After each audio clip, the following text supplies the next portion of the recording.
ሸገር ካፌ ሸገር ካፌ ሸገር ካፌ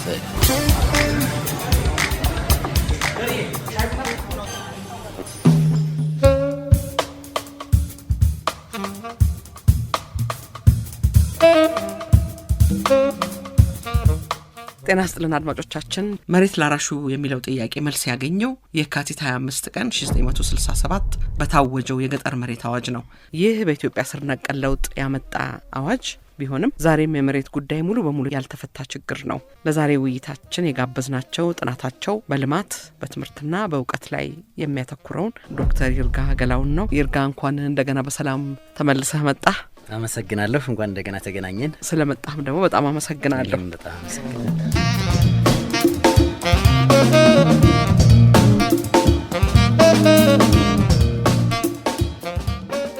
መሬት ላራሹ በሚለው መፈክር ስር ብዙዎች የጮሁለት የመሬት አዋጅ ሲታወጅ አንተ የተወለድክም አይመስለኝም። ግን መሬት ላራሹ የሚለው መፈክር በተለይ የምታውቀው የላሊበላውን ነውና ንገረን እስቲ የላሊበላ ልምድ ምን ይመስላል? የመሬት አዋጁ ምን አመጣ ይሉሃል ወላጆችህ፣ ቤተሰቦችህ? ላሊበላ በነበርኩበት ሰዓት አባቴ ጋር ስናወራም አባቴ የተለያዩ ዘመዶቹን ውልድ ዝርዝር በደንብ ያውቃል። ዘመዶቻችን ማን እንደሆኑ ሁሉ በፊት ሊያስተምረን እየሞከረ ምንም ፍላጎት አልነበረንም ለመስማትና እሱ ግን ገሌ ማንን ወለደ፣ ገሌ ማንን ወለደ ወዘተ እያለ በእናት በአባት በምን እያለ ስም ዝርዝር በደንብ ያውቅ ነበረና እኔ ደግሞ የእንዲህ አይነት ዘር የመቁጠር ማለት የቤተሰብ ዘር የመቁጠር ነገር አስፈላጊነቱ ምንም ተሰምቶኝ አያውቅም እና በቅርብ ጊዜ ነው የኔና የሱ የዘመድን ዝርዝር የማወቅ ጉዳይ ከመሬት ጋር ትስስር ያለው ነገር መሆኑ የገባኝ። ለምንድን ነው የመሬት ላራሹ ተብሎ ከመታወጁ በፊት በተለይ የነበረው በመሬት ስሬት በዛ አካባቢ ማለቴ ነው ሰዎች የመሬት ባለቤት የሚሆኑት ዘራቸውን በመቁጠር ነው። ባላባት ነኝ በሚል ማለት አንድ ሰው ሄድና አንድን አካባቢ ያለማን ይመነጥራን መሬት አድርጎ ያቀናዋል። ከዛ በኋላ ባለርስት ይሆናል ማለት ነው። የሱ ልጆች የሱ ዘመዶች የሆኑ ሰዎች ሁሉ ከብዙ ጊዜ በኋላ ቢሆን ባላባት ነን በሚል ዘመዳቸውን በመቁጠር ገሌ ገሌን ወልዶ ገሌ ገሌን ብለው በዛ አማካኝነት የመሬቱ ተካፋይ የሚሆኑበት መብት ነበራቸው እና ሁሉ ብዙ ጊዜ ፍርድ ቤት ይሄዳሉ፣ ዘር ይቆጥራሉ፣ ምስክር ያመጣሉ። አይደለም አንተ አይመለከትም የመሬት ምክንያቱም ያንተ ባባት ነው፣ እኔ ግን ያስኩት መሬቱን ያቀናሁት በእናቴ በኩል ነው፣ ገሌ ገሌን ወልዶ ወዘተ እያሉ እየቆጠሩ ነው እንግዲህ ዘመዶቻቸውን የመሬት ባለቤት የሚሆኑትና ሰዎች የነበራቸውን ማህበራዊ ትስስርና የዝምድና ነገራቸውን ሁሉ አስተሳስሮ የያዘ ነበረ የመሬት አዋጅ። ለእኛ ይሄ ሁሉ አስፈላጊ አልነበረም። የገበሬ ልጆች ብንሆንም ያው መሬት ላራሹ ከተባለ በኋላ ስለ መሬት በዚህ መንገድ የምናስብበት ሁኔታ አልተፈጠረም። ነገር ግን መሬት ላራሹ ተብሎ ቢታወጅም የመሬት ላራሹ አዋጅ እዛ አካባቢ መሬትን በማከፋፈል አይደለም የተሰራው። መጥተው ሲያዩት አካባቢው በባለርስት ቀድሞም የተከፋፈለ ነገር ግን ብልጫ ያለው ከፍና ዝቅ ያለ ስለሆነ በማሸጋሸግ ብቻ ነው እንትን ያለው። ያን ያክል ትልቅ የሆነ የመሬት ክፍፍል ተደርጎ ለባላራሹ የተሰጠበት ሁኔታ የለም። ዞሮ አስተሳሰቡ ነው የተቀየረውና እንደ ሌሎቹ የኢትዮጵያ አካባቢዎች ለምሳሌ በጭሰኛና በባለርስት መካከል የነበረው አይነት ግንኙነት የለም። እንግዲህ ያው ብዙ ጊዜም ደግሞ ይሄ መሬት ላራሹ ብለው የተነሱት ሰዎች የገበሬውንና የባለመሬቶችን ግንኙነት የተገነዘቡበት መንገድ በገበሬዎቹ በሀገራችን ገበሬዎች ልምድ ተመስርተው አይደለም። በጭራሽ አላጠኑትምም ነበር። አሁን እኛ ፊውዳሊዝም እንላለን። ኢትዮጵያ ውስጥ ፊውዳሊዝም ተብሎ ልክ በአውሮፓውያን በሌሎች ሀገር የነበረው አይነት የመሬት ስሪት ኢትዮጵያ ውስጥ አልነበረም። ምክንያቱም ቅድም እንዳልኩሽ ነው። አጽመርስት ከሆነ ያለሽ መሬት ያንቺ ነው ማለት ነው። እዛ አካባቢ አንዱ ሰው ከጥንት ሄዶ አቅንቶ መሬት አድርጎ የያዘው መሬት አጽመርስት ይሆናል። ማንም ሊነጥቀው አይችል። አንዳንድ ቦታ እንደገና ደግሞ በምሬት ማለት በስጦታ ወይም ደግሞ በኃላፊዎች የሚሰጣቸው መሬት አለ ይሄንን አካባቢና እዛ አካባቢ ሰዎች ገበሬዎች የያዙት መሬትም ቢሆን ከተሰጣቸው ገበሬዎች የተወሰነ የሚከፍሉበት ይኖራል። ግን መብቶች አሏቸው። በአውሮፓውያን በኩል ውስጥ ያለው የመሬት ስሬት ግን ከዚህ የተለየ ነው። ቴናንት የምንላቸው ወይም ጭሰኛ የምንላቸው ፈጽሞ ምንም አይነት መብት የላቸው እና የመሬት ግንኙነታችን ሰዎች የነበራቸው የመሬት ግንኙነት ምናልባት በዚህ አንጨርስ ይሆናል እንጂ በጣም ጥቂት 1 2 3 በቁጥር የሚጠቀሱ ሰዎች ናቸው ይሄንን ያጠኑትና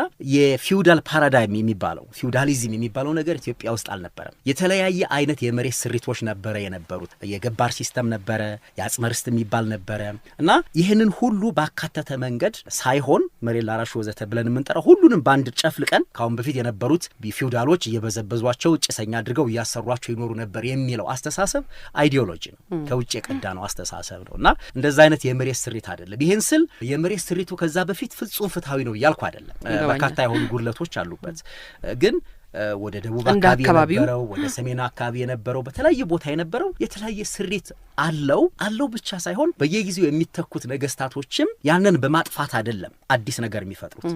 ወደ ኋላ የመጣው ዘመናዊ የሚለው አስተዳደር ነው በጨፍላቂነት ሁሉንም በአንድ ነገር ውስጥ አስገብቶ መሬት የሚባለው በዚህ መንገድ ይሄዳል፣ ህግ ማወጣው እኔ ነኝ፣ መሬት የህዝብ ነው፣ ህዝብ ደግሞ የመንግስት ነው ብሎ እንግዲህ ከነበሩን መሬት ከበርቴዎችን በላይ ዛሬ መሬት ከበርቴ የፈጠር ነው ባለ ገንዘብ አርሶ የማያቅ በገንዘቡ የመሬት ከበርቴ የሆነ በሺ የሚቆጠር ሄክታር ያለው ሰው ስርዓት የፈጠርንበት ዓለም ላይ ደርሰናል እና አንዱ ትልቁ ችግራችን ስለ መሬት ስሪት፣ ስለ ሀገራችን ታሪክ፣ ስለ ህዝቦቻችን የህይወት ልምድ አናቅም። ሪሰርች አልተሰራም። እውቀቱ ስለሌለን ከሌሎች በሚመጡ ሀሳቦች ነው የምንቀዳውና ቅድም ወዳልኩት ልመልስሽና ወደ ላሊበላ እኔ ስለ መሬት ያለኝ ግንዛቤ በጭራሽ በመሬት ላይ በነበረው የህዝቦች ልምድ ላይ ሳይሆን ከትምህርት ቤት ባገኘሁት ሌሎች እንዲሁ በዘልማድ ከሚናገሩት ስለሆነ ስለ መሬት ያለን ግንዛቤ ገና ወደ ኋላ መመለስ ወደ ህዝቦቻችን ልምድ ውስጥ ገብተን መሬት ማለት ምን ማለት ነው፣ እንዴት ነው የምትገነዘበው የሚለውን ልናይ የሚገባን ይመስለኛል። ምክንያቱም አዋጁ ልሙጥ ነው፣ ለሁሉም ለፋብሪካ ውስጥ እንደተሰራ ጃኬት ሆኖ ማለት ነው እንግዲህ። ልክ ነው። ግን ወደዚህኛው ጥያቄ ልምጣና ምናልባት ይሄንን ታብራራዋለህ አብረ ሰዎች ስለ መሬት በተለያየ ዓለም ላይ የተለያየ ትርጉም አላቸው። መሬት የኢኮኖሚ ምንጭ ነው የሚለው ክፍል አለ። መሬት የእትብት መቀበሪያ ነው። ኢሞሽናል የሆነ መንፈሳዊ ወይንም ደግሞ ስሜታዊ የሆነ ግንኙነት አድርጎ ይወስደዋል። መሬት አገር ነው፣ ቦታ ነው። ድንጋዩ፣ ዛፉ፣ ወንዙ፣ ተራራው፣ እንስሳው፣ ሰውም ነው። ባለመንፈሳዊ ግንኙነቱ አለ። የሰው ልጅ የምድሪቱ ጠባቂ ነው የሚለው አስተሳሰብ አለ። ተንከባካቢ ነው የሚለው አለ። ይርጋ አንተ አውስትሬሊያ ስላለ እዛም ደግሞ እንደዚሁ የተለየ የአገሬው ህዝቦች አስተሳሰብም ስላለ እሱንም አድርገህ እኛም አገር ላይ እንደዚህ አይነት መንፈሳዊ ግንኙነት የለንም ወይ? ዝም ብሎ እንደዚሁ ለኢንቨስትመንት ብቻ እየተቆረጠ የሚሰጥ ነው ወይ መሬት? ወይንም የማረስና የግጦሽ መሬት ብቻ ነው ወይ? በጣም ጥልቅ ጥያቄ ነው። በጣም ጥሩ ነው። ትንሽ በጣም ረጅም የታሪክም የምንም ነገር ስለሚወድ ሊዘበራረቅብኝ ከቻለ እንግዲህ እያስተካከልሽ ያስቆምሽ አንዳንድ ነገሮች ለማለት ሞክር። እንዴት ነው እኔ የሚገባኝ ማለት አሁን እየተረዳሁ ከመጣሁት ከምሰራቸው አንዳንድ ምርምሮች የምረዳው ምንድን ነው አንዱ በምድራችን ላይ የተፈጠረው የገንዘብ ስርዓት ብለን የምንጠራው ገንዘብ በራሱ ኢንሄረንት የሆነ የራሱ የሆነ ዋጋ የለውም።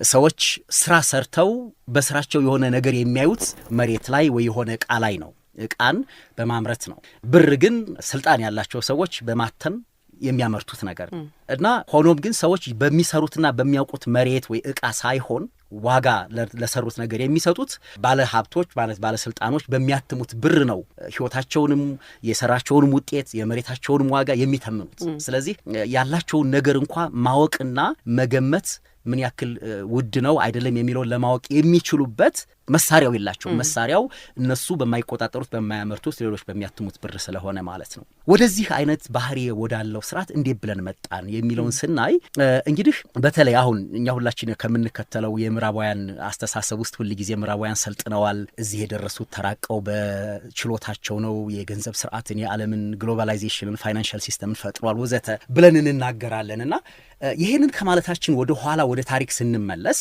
በተለይም በአውሮፓ ውስጥ በ15ኛው ክፍለ ዘመን በ14ኛው ክፍለ ዘመን የሜዲቭል ዩሮፕ በሚባልበት ጊዜ አውሮፓ ውስጥ ከፍተኛ የሆነ ችግር ነበረ። ከሌሎች አገሮች ይልቅ አውሮፓ በከፍተኛ የሆነ ማህበራዊ ኢኮኖሚያዊ ቀውስ ውስጥ የምትናጥ አህጉር ነበረች።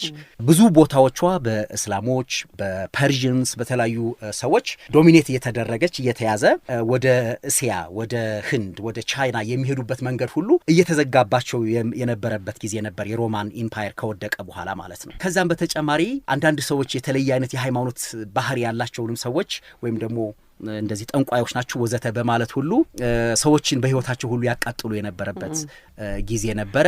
ይሄ ብላክ ደዝ ብለን የምንጠራው ወረርሽኝ ሁሉ የነበረበት ዘመን ነበረ። በጣም ከፍተኛ የሆነ ድህነት ነበረ። የሮማ መንግስት ከወደቀ በኋላ ህግና ስርዓት ማስከበር በጣም ከባድ ነበረ። ስለዚህ በከፍተኛ ቀውስ የተዋጠ አህጉር ነበር አውሮፓ።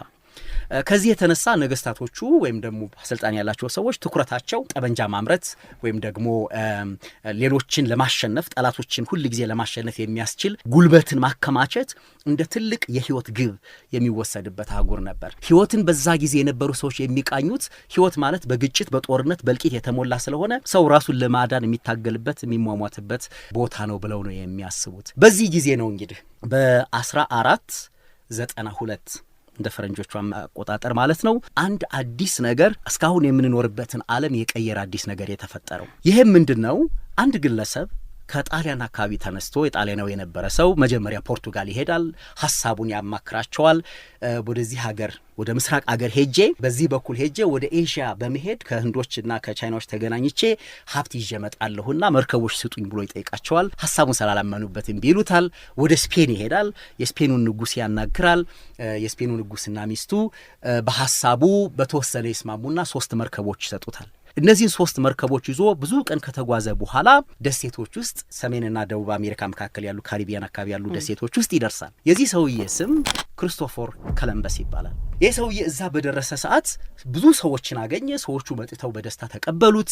ቋንቋ መግባባት ባይችሉም ከሱ ጋር ሆኑ። እሱ የሚፈልገው ከዛ በጣም በድህነት ከተወጠረ አገር፣ በጦርነት ከተወጠረ አገር እሱ በሚመጣበት ሰዓት አይሁዳዊ የሆኑትና እስላም የሆኑትን ሰዎች ከስፔን ለማስወጣት ጦርነት ሁሉ ይካሄድበት የነበረ ከዛም በክሩሴድም ጦርነት ይካሄድ የነበረበት አህጉር ነው የመጣው እና እነዚህ በሰላም የሚኖሩ ምንም አይነት የምግብ ወይም ደግሞ የመጠለያ ወይም ደግሞ የምንም አይነት ችግር ያልነበረባቸው ሰዎች ከተፈጥሮ ጋር በደስታ ከሚኖሩ ሰዎች መካከል ራሱን ሲያገኘው ትልቅ ገንዘብ ከተከማቸ ሀብት ውስጥ እንደገባ እሱ ብቻ ያንን መጠቀም የሚችል አይነት ሰው አድርጎ ነበር ያየው እና ይህንን ካየ በኋላ አካባቢውን ካጠና በኋላ ወርቅ፣ ብር እንደ ሳምፕል ይዞ አንዳንዶቹም ከዛ ውስጥ ያሉ የአገሩን ተወላጆችን በመርከብ ይዞ ተመልሶ እንደ ማስረጃ ይህንን በማሳየት ትልቅ ሀብት እዚህ አህጉር ውስጥ አግኝቻለሁና ይህንን አህጉር የምንቆጣጠርበት ሚንስ ስጡን በሚል ወደ ስፔንና ፖርቱጋል ይመለሳል። የፖርቱጋሉም የስፔኑም ንጉስ ብቻ ሳይሆን የካቶሊኩ ፖፕ ጭምር በዚህ ታሪክ እጅግ በጣም ይመሰጣሉ እና በአውሮፓ በአጠቃላይ ይሄ ይሰራጫል። አዲስ ዓለም ተገኘ ይባላል። 12 መርከብ 1200 ጦር ተሰጥቶት ተመልሶ አገሩን በቅኝ ግዛት ተቆጣጥሮ እንዲያቀናና ከሚያገኘው ነገር 1/10ኛውም ለሱ እንዲሰጠው ተስማምቶ የመጀመሪያው ቅኝ ገዢ ሆኖ ይመለሳል። በዛ ሀገር ውስጥ እንግዲህ የሚኖሩ ሰዎች መሬትን የሚያዩበት መንገድና እሱ የሚያይበት መንገድ የተለየ ነው። እሱ የሚያየው መሬት ማለት እሱ ለሚፈልገው አውሮፓ ውስጥ ላለው ገንዘብ፣ ለወርቅ፣ ለሀብት ምንጭ አድርጎ ነው የሚያየው። ሚንስ ነው ማለት ነው በእንግሊዝኛው ሚንስ የሚሉት ኤንድ አይደለም። እዛ የሚኖሩ ሰዎች ደግሞ መሬት ማለት ከተፈጥሮ ጋር ከህይወት ጋር የተሰናሰለና ራሳቸውን የሚገልጹበት ነው። አምልኳቸው፣ የሚሰሩት ነገር ሁሉ፣ የሚደንሱት ዳንስ፣ ህይወታቸውን የሚኖሩት ነገር መሬት ውስጥ ተፈጥሮ ውስጥ የተሰናሰለ ነው።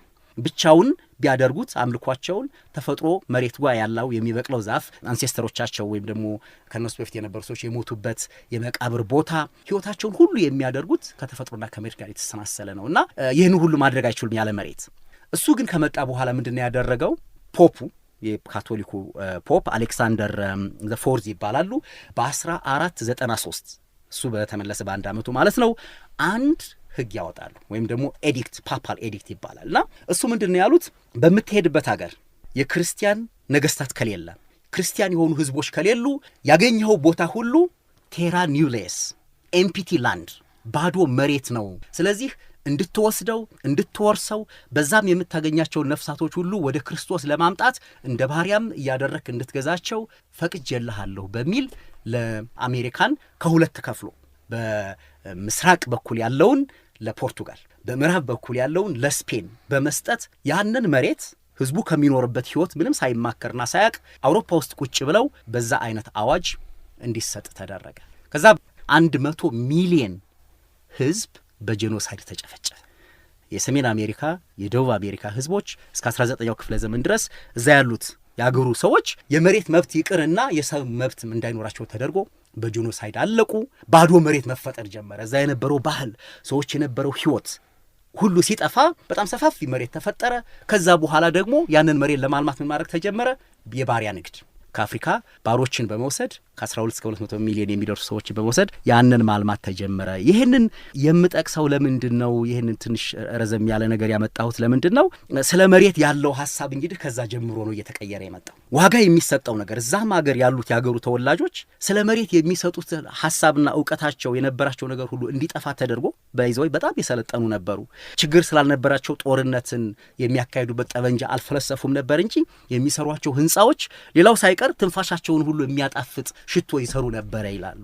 በጣም የሰለጠነ የአስቴክስ የኢንካ ሲቪላይዜሽን በጣም ትልቅ ነበር፣ ከአውሮፓ የሚበልጥ ነበር። እነዚህ ሁሉ ጠፍተው አዲስ በሆነ አስተሳሰብ የአዲስ በሆነ አስተሳሰብ ምንድን ነው? መሬት ማለት ብር ማግኛ ነው፣ ወርቅ ማግኛ ነው እንጂ የተፈጥሮ ሀብት ነው እንጂ በራሱ ህይወትን የምንገልጽበት መንፈሳዊ እሴት ያለው ዋጋ ያለው ከኛ ውጭ እኛን ራሱ ባህሪያችንን የሚቀርጽ የሚገዛ ነገር አይደለም የሚለው አስተሳሰብ ገኖ እንዲወጣ የተደረገው ከዛ ጊዜ ነው።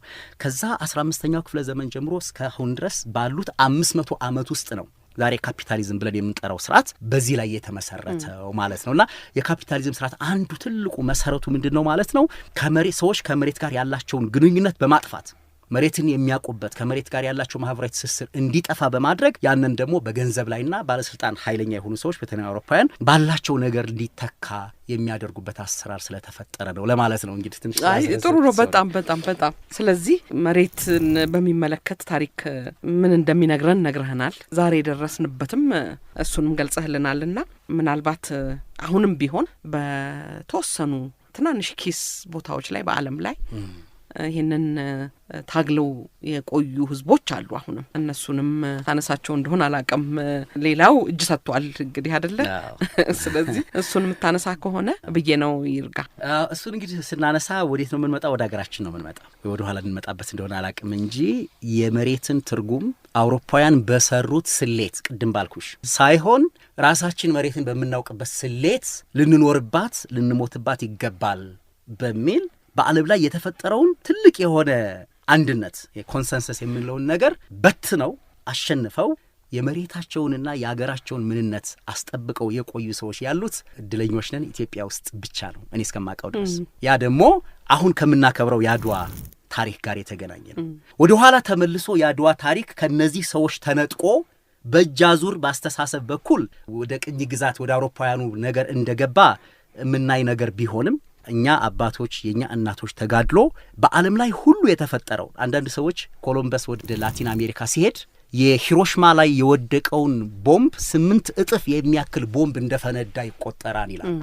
እዛ ከተገደለው ህዝብ በላይ ነው በጄኖሳይድ የተጨፈጨፈው። መጨፍጨፉ ብቻ ሳይሆን የነዛን ሰዎች ሁሉ እልቂት እንኳን የምናስብበት የምናውቅበት እውቀት እንኳን እንዳይኖረን ነው የተደረገው። ልክ ዛሬም መሬትን በራሳቸው ባህልና እምነት ይዘው ህይወታቸውን ከተፈጥሮ ጋር አስማምተው በዛውም እያሻሻሉ የሚሄዱ ሰዎች መሬታቸው ሲነጠቅ ህይወታቸው ሲጠፋ ከቦታቸው ተፈናቅለው ሜዳ ላይ ሲወድቁ ምንም ነገር ሳንናገርና ስንትን ሳንል የምንሄደው የዛ አይነት አካል ነው ማለት ነውና እንዳልሽው ትንሽ እናወራበት እንችላለን። አገራችን ማለሳ ጥሩ ነው።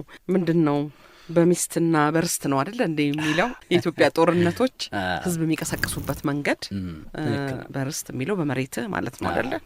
በመትኖርበት ህይወትን በመሰረትክበት ጉዳይ ላይ ማለት ይመስለኛል። በጣም ልክ ነው። እሱን ደግሞ እስቲ እኔ ምንድነው መሰለሽ ስለ አድዋ ስናስብ ዛሬ ስለ ተፈጥሮ ስለ ማህበረሰብ ስለ ዓለም በመናስብበት የአይምሮ መነጽር ልናስበው አይገባም።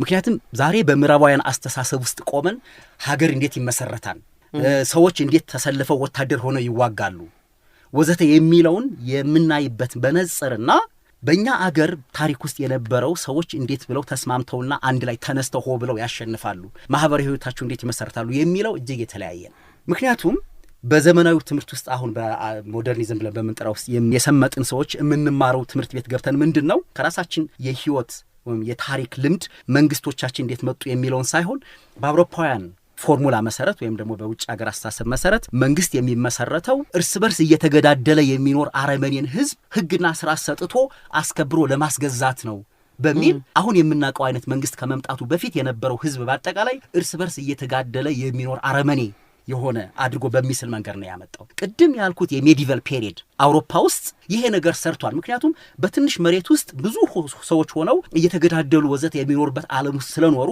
መንግስትን ፎርም ሲያደርጉ ህግ ሲያወጡ ከዛ ለመውጣት የሚያደርጉት ትግል አካል ነው። እኛ በአውሮፓውያን የሜዲቫል ፔሪየድ አልኖርንም። በአስተሳሰብ ግን ልክ በሜዲቫል እንደኖርን ሰዎች አድርገን እንድናስብ ተደርጎ ከህዝባችን ባህልና እውቀት ታሪክ ውጭ የሆነ የመንግስት ጽንሰ ሐሳብ እንድናምን በመደረግ አሁን አዲስ ነገር ፈጥረናል። ከዚህ አሁን ከተፈጠረው ነገር እንውጣና በተለይ ከ1960ዎቹ ወዘተ ተመልሰን ወደኋላ ተመልሰን ስናይ ኢትዮጵያ ውስጥ የተደረገው የአድዋ ጦርነት መነሻው ምንድን ነው ብለን ብንመለከት ትልቁ አንዱ መነሻው ሰዎች ስለ መሬት ስለ ቦታ ከቦታም በመነሳስ ደግሞ እርስ በርስ ካላቸው ግንኙነት ውስጥ የሚመነጭ ነገር ነው።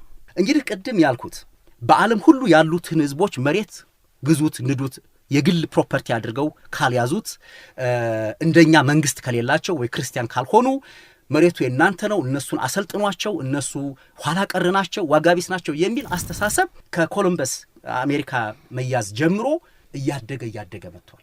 አውሮፓውያን ድሮ የነበራቸውን ችግር ለመፍታት የቻሉት ከዛ ትልቅ በጄኖሳይድ ጨፍጭፈው ከያዙት መሬት ውስጥ በሚመጣ ሀብት ነው። ዛሬ የምናያቸው ድንቹ፣ በርበሬው፣ የወባ መድኃኒቱ ኩዊኒን ምናምን ሁሉ የተገኘው እዛ ዓለም ውስጥ ሄደው እና የሰው ቁጥራቸው እየጨመረ መጣ ወዘተ እና የባሪያ ንግድ እያካሄዱ በጣም ሀብታም ከሆኑ በኋላ አሁን ደግሞ ወደ 19ኛው ክፍለ ዘመን ሲደርሱ የለም ወደዚህ አፍሪካ የሚባለው ዓለም ፊታችንን እናዙርና እነዛ ውስጥ ያሉትን ሰዎች እዛው ራሳቸው እየሰሩ እኛን እንዲያገለግሉ እናድርግ ወደሚል ነገር ተመለሱ። ይሄንን ስምምነት ለመፍጠር በ1884 እና 85 ባለው ዓመት ውስጥ ተከታታይ የሆነ ለብዙ ወራት የፈጀ የቢስማርክ የሚባል የፕሬዣ ወር ጀርመን ቻንስለር ቼር የሚያደርገው ስብሰባ በርሊን ላይ ተካሄደ። የበርሊን ኮንፈረንስ ከመካሄዱ በፊት 10% የሚያክለው የአፍሪካ አገር ነበረ በነጮቹ ተይዞ የነበረው በጫፍ አካባቢ ብቻ። የበርሊን ኮንፈረንስ ከተካሄደ በኋላ ግን 90% የሚሆነው አፍሪካ በአውሮፓውያን እጅ ወደቀ። ይህንን ለማድረግ ምንድን ነው ያደረጉት? እንግዲህ መሬትን ኑረንበት ነው እኛ የምናውቀው። እነሱ ግን ቁጭ ብለው እዛ መድረክ ውስጥ ተሰብስበው በፊት በተለያየ የሳይንስ እና የጂኦግራፊ አጥኚዎች ወዘተ እያሉ በተለያየ ሀገር የላኳቸው እንደ ሄንሪ ስቴንሊ ምናምን የመሳሰሉት ሰዎች ሰብስበው ካርታ ቁጭ አድርገው አፍሪካን ይሄ ላንተ ይሄ ለኔ ይሄ ለኔ እያሉ ካርታው ላይ መስመር ሰርተው እርስ በርስ ተከፋፈሉት። መስመር ከሚሰሩበት አገር ውስጥ በርካታ ባህል፣ በርካታ ቋንቋ ወዘተ ያላቸው ብዙ ህዝቦች አሉ። እሱን እንደሌለ እንደ ባዶ ነገር በመቁጠር ተከፋፈሉና ይሄ ዓለም አቀፍ ህግ አድርገው ፈርበው ተስማምተው ከዚያ ውስጥ ኢትዮጵያን ለጣሊያን ሰጥተው ጨረሱ። የአፍሪካ መሬት በበርሊን ኮንፈረንስ ለማን እንደሚሆን ተወሰነ። የኢትዮጵያ መሬትም በዛ ኮንፈረንስ አማካኝነት ለጣሊያን ተሰጠ። በዛ ጊዜ ጣሊያን በ1882 አካባቢ አሰብን ይዛ ከዛ በኋላ ደግሞ ያው በህይወት ትሪቲ አጼ ዮሐንስን እንግሊዞቹ አታለው ለጣሊያን በመስጠት ምጽዋ ላይ ቦታዋ እንድታደራጅ ተደረገ ማለት ነው። እንግዲህ እዚህ ላይ የምናየው ምንድነው? አገራችን ውስጥ ሌላው ዓለም ሁሉ በተለያየ ቅኝ ግዛት እየተያዘ ሲመጣ ጣሊያንም ይሄ ኃላፊነትና ይሄ ነገር ተመርቆላት ኢትዮጵያ ያንቺ ነች ሂጂና ያዣት ተብሎ ህጋዊ ባለም አቀፍ ህጋዊ እውቅና ተሰጥቷት ኢትዮጵያን ለመቆጣጠር መጣች። በዚህ ጊዜ አጼ ዮሐንስ ከተወሰነ ጥቂት ዓመት በኋላ አለፉ። መተማ ላይ የተዋጉ ራስ መንገሻ አሉ እዛ አካባቢ። ስለዚህ ጣሊያኖች በአገሪቱ ውስጥ የቅኝ ግዛት እንግዲህ መንገዶች አሉ፣ ታክቲኮች አሉ። አንዱ እርስ በርስ ህዝቡን ማጣላት ነው፣ መሪዎቹን ማጣላት፣ አንዱን በመደገፍ ወዘተ ነው። ሁለተኛው ደግሞ ህዝብን የሚያጠቁበት አንዱ መሳሪያ ደግሞ በሽታን በማምጣት ቅድም የጠቀስኩት የላቲን አሜሪካ የአሜሪካ ህዝቦች መጥፋት አብዛኛው የጠፉት በበሽታ ነው። አውስትራሊያም እንደዛ ነው። እዚህ ላይ እንግዲህ በእኛ በተረጋገጠ ሳይንሳዊ የሆነ ታሪካዊ መረጃ ጣሊያኖች ናቸው ያመጡት ላንል እንችላለን። በኢትዮጵያ ላይ የተፈጠረው የበሽታ ወረርሽኝ ማን አመጣው? ልክ ምጽዋ ላይ እነሱ ሲመጡ ከምጽዋ ላይ ከመጡበት ጊዜ ጀምሮ ከ1885 በፈረንጆቹ አቆጣጠር ጀምሮ በኢትዮጵያ ውስጥ የበሽታ ወረርሽኝ ተነሳና ከዛ ተነስቶ አገሪቱን እያጥለቀለቀ እስከ ደቡብ አፍሪካ ድረስ ያ በሽታ መውረድ ጀመረ። ልክ በአንድ ዓመት ውስጥ ያን ሁሉ እልቂት ካደረገ በኋላ ደግሞ ወረርሽኝ ተከተለ፣ ክፉ ቀን የምንለው ማለት እና ጣሊያኖች ይሄንን እድል በመጠቀም የራሳቸውን ግዞታ ከምጽዋ በመውጣት ማስፋፋት ጀመሩ። እነሱ አመጡት አላመጡት ወደፊት ሊጠና የሚችል ጉዳይ ነው። ግን እነሱ አንዳንድ ሰዎች ከህንድ ወዘተ እንስሳቶችን ሲያመጡ ነው የመጣው ወዘተ ይላሉ። ኤኒዌይ ግን እነሱ ከደረሱ በኋላ የመጣ ነው። የአፍሪካ እንስሳቶች እንዲህ አይነት በሽታ ይዟቸው አያውቅም፣ ኢሚዩኒቲ የላቸውም። 90% የሚሆነው የኢትዮጵያ ላይቭስቶክ በዛ ጊዜ አልቋል። እነዚህ መረጃዎች የተጻፉ ሪቻርድ ፓንክረስት የሚሎች የጻፏቸውን ማንበብ እንችላለን። እሱ ብቻ አይደለም፣ 1/3 የሚሆነው የኢትዮጵያ ሕዝብ አልቋል። ይህ በተደረገ ጊዜ አጼ ምኒልክ ያደርጉ የነበሩት ምንድን ነው? በተቻለ መጠን ከጣሊያኖችም ጋር ስምምነት በመፍጠር ሰዎችም እርስ በርስ የሚደጋገፉበትና የሚረዳዱበት መንገድ በመፍጠር ነገሮችን ማዘግየት ነበረ። የውጫሌ ስምምነት ተደረገ። እንደምናውቀው የውጫሌ ስምምነት ካደረጉ በኋላ ያንን መነሻ አድርገው ግዛታቸውን አስፋፍተው ኤርትራ የሚባል የቅኝ ግዛት ወይም ደግሞ አገር መሰረቱ ጣሊያኖች በፈረንጆቹ በ1890 አካባቢ። ከዚያ በኋላ በመንገሻና በምኒልክ መካከልም ጦርነት እንዲነሳ ለማድረግ ጥረት ማድረግ ጀመሩ። እነዚህ ሁሉ ነገሮች እየተደረጉ አጼ ምኒልክ በውጫሌ የተደረገው የስምምነት ጉድለት በተረዱበት ጊዜ ስምምነቱን ውድቅ አደረጉ። ለጦርነት መዘጋጀት ጀመሩ። በ1892 በፈረንጆች አቆጣጠር ወይም ደግሞ በእኛ አቆጣጠር ወደ 1882 አካባቢ ይመስለኛል፣ ወይም 3-4 ዓመት ከጦርነቱ ከ1888 በፊት ጦርነት ለማድረግ ዝግጅት ማድረግ ጀመሩ ማለት ነው። እኛ እንግዲህ እንደምናውቀው ጦርነቱን ሲያውጁ በምን ስም ነው ያወጁት? የገሌን ንጉስህን ታደግ አይደለም ያሉት። እኔ ልሞት፣ እግዚአብሔር የሰጠኝ ዕድሜ ይበቃኛል፣ ይሄ ከሆነ ዕጣ ፈንታዬ ግድ የለኝም ብሞት ነው ያሉት።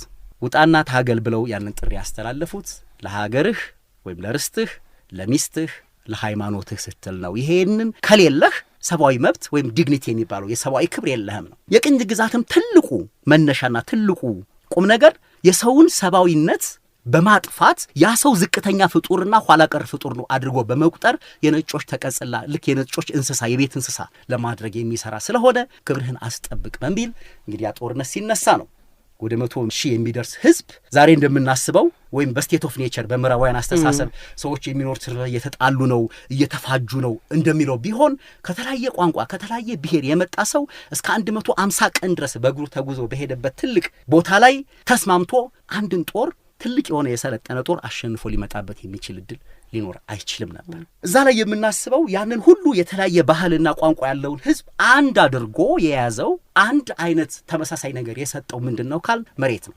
የኢትዮጵያ መሬት ነው። ይህንን መሬት አፄ ቴዎድሮስም ብለዋል፣ ስትሄዱ እግራችሁን ትቢያችሁን አራግፋችሁ ሂዱ፣ የኢትዮጵያን አፈር ይዘው እንዳይሄዱ ማለት ነው።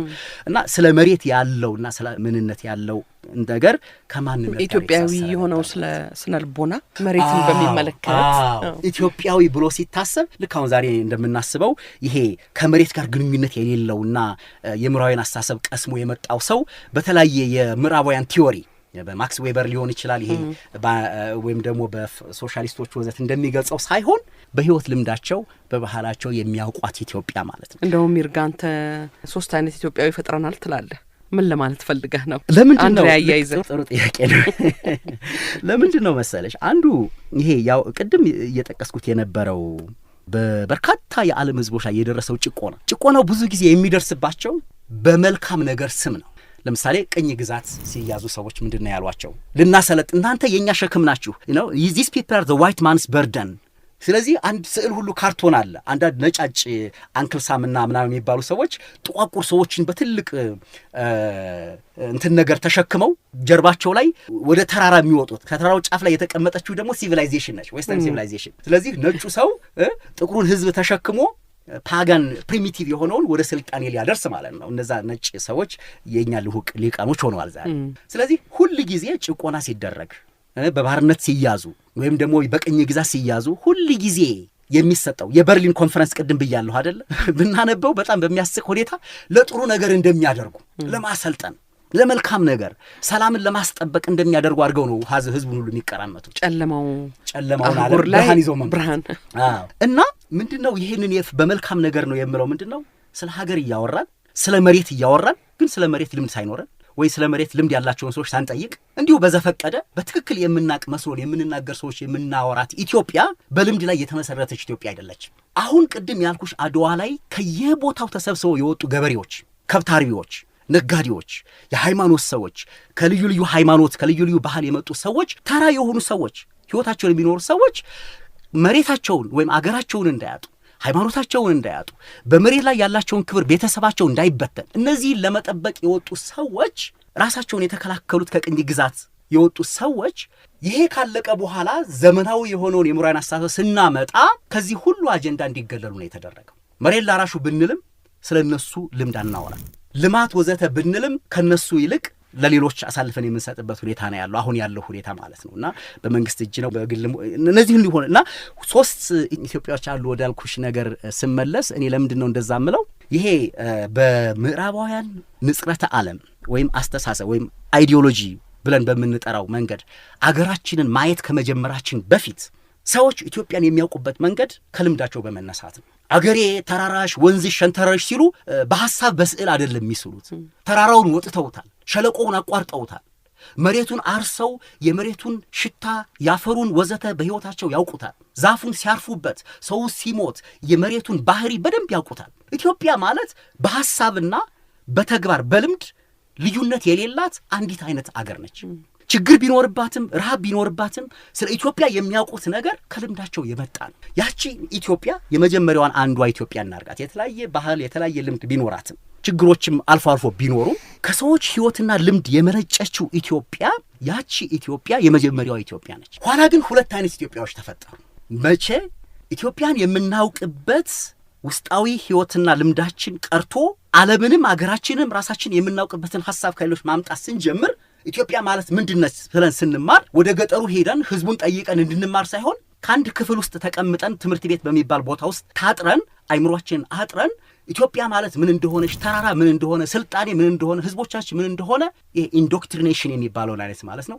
አይምሮአችን ውስጥ እንደዛ አይነት አስተሳሰብ እየተቀረጸ እሱ በሚዲያ በምን በመንግስት ፖሊሲ እየሰፋ መጥቶ ኢትዮጵያ የምትባለው ከሌሎች አገሮች ሁሉ ኋላ የቀረች ወደ አውሮፓውያን ስልጣኔ ለመድረስ የምትታገል ወደፊት ከዚህ ኋላ ቀር ነገሯ ቀርታ እንድታድግ የራሷ ቋንቋ እንኳን የማይጠቅማት ስለዚህ ሀ ብላ ኤቢሲዲ ብላ የውጮቹን ቋንቋ ፊደል በመማር በእንግሊዘኛ ተምራ የምታድግ አይነት ኢትዮጵያ ልምዷም ማይታወቅ ሀብቷ እውቀቷ ሁሉ ሪሰርች ተደርጎ ለልጅ ልጅ እንዲተላለፍ የማይደረግ አይነት ኢትዮጵያ ተፈጠረች። ይቺ ኢትዮጵያ ሁለት አይነት ባህሪ ያላት። ምክንያቱም በዚህ ሁኔታ የሚመጡ ሰዎች በሐሳብ የሚመጡ ሰዎች እርስ በርስ አይስማሙ። ሁለት ጎራ ከፍለው ኢትዮጵያን ፈጠሯት። የመጀመሪያዎቹ የምዕራባውያን አስተሳሰብ እነ ማክስ ዌበር አይነት ካፒታሊዝም እንዴት መጣ፣ የፕሮቴስታንት ኤቲክ ሰዎች ዴሞክራቲክ መብት ይኖራቸውና ዜጎች ይሆኑና በዛ ተሰብስበው አገር መስርተው መኖር አለባቸው የሚለውን ከሂስትሪ ሳይሆን ከኤክስፒሪየንስ ሳይሆን ከቲዮሪ አንድ ግለሰብ ቁጭ ብሎ ከጻፈው ቲዮሪ የሚጀምር መንግስትን በመፍጠር ላይ የተመሰረተ አስተሳሰብ የያዙ ኢትዮጵያ ማለት አንዲት ሀገር ነች። ሁላችንም የሷ ዜጋዎች ነን። ዜጋዎች ሆነን ካልኖር እርስ በርስ የምንጋደል ሕግና ስርዓት የማናቅ ኋላ ቀሮች እንሆናለን። ስለዚህ የሰለጠን እንድንሆን እንደ አውሮፓውያኖቹ እንድንሆን ይቺ ኢትዮጵያ ጠንካራ የሆነ ሕግ ያለው መንግስት ማቋቋም አለባት፣ ዜጎች መብታቸው መፈጸም አለባቸው ወዘተ የሚል ኢትዮጵያን በአንድ እንደዚህ መንገድ ስሎ ኢትዮጵያን እንደ አዲስ ለህዝቡ ለልጆቿ የሚሰብክ አይነት አስተሳሰብ ያለው የልሂቃን ቡድን ተፈጠረ። እሱ የልሂቃን ቡድን አውራ የነበረውን ኢህአፓ ጨምሮ ሌሎችንም በምናይበት ጊዜ ደርግም ያንን ተከትሎ ነው የሄደው። በተወሰነ ደረጃ ያንን ሲያቀነቅን በተፈጠሩት ግጭቶች እንደምናስታውሰው በቀይ ሽብር ወዘተ ብዙ ሰዎች ህይወታቸውን እንዲያጡ ተደረገ።